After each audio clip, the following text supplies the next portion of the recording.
Now this lemma is effectively an alternate definition of an accumulation point. In fact, they are equivalent, although they may not sound exactly like it. This lemma says, let S be a non-empty set of the real numbers, just like before. The number A is the real number A is an accumulation point for the set S if each neighborhood of A contains a member of S minus A. All that means is every neighborhood of the set A contains a point in S that's different from A. So how do you explain that? Well, it would actually be a fairly easy proof. How does this lemma imply that there are an infinite number of neighbors of A, or an infinite number of members of S in the neighborhood of A? Well, you can look at it like this. If I'm the number A, and every neighborhood of me has a point in S that's different from me. So I'm these parentheses here. That means there's a point in S. Okay, let's find it. Let's say it's right here. We'll move in. Okay. Here's another neighborhood of A.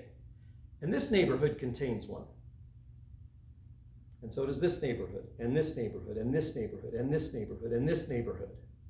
So we could easily prove it using induction, but that's not even required. That as long as this is true, we know that there are an infinite number of members of S in the neighborhood of A that we're talking about.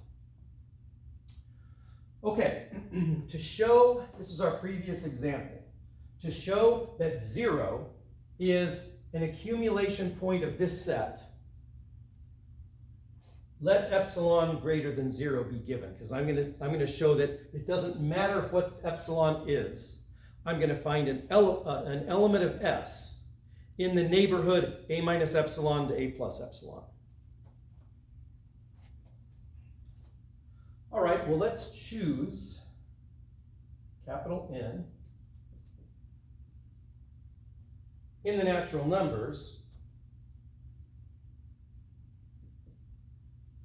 so that n is greater than 1 over epsilon. So if epsilon is really small, capital N is going to be very, very big. And that means that 1 over capital N would be tinier, smaller than epsilon, between 0 and epsilon.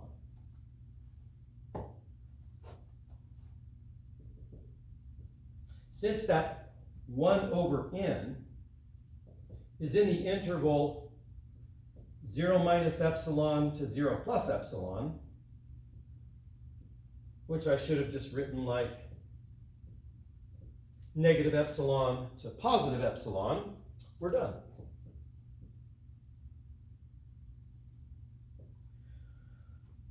We found an element distinct from 0, namely 1 over capital N, that's in the neighborhood of 0.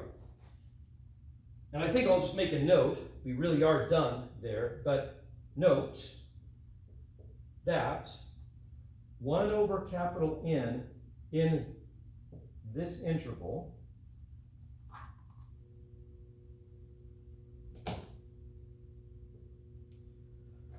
implies that 1 over m is also a number in that interval for all m greater than capital N. M. For all m greater than or equal to capital M. So that note shows that there are an infinite number of elements of this set S. I guess I'll call that set S, that are distinct or different from 0.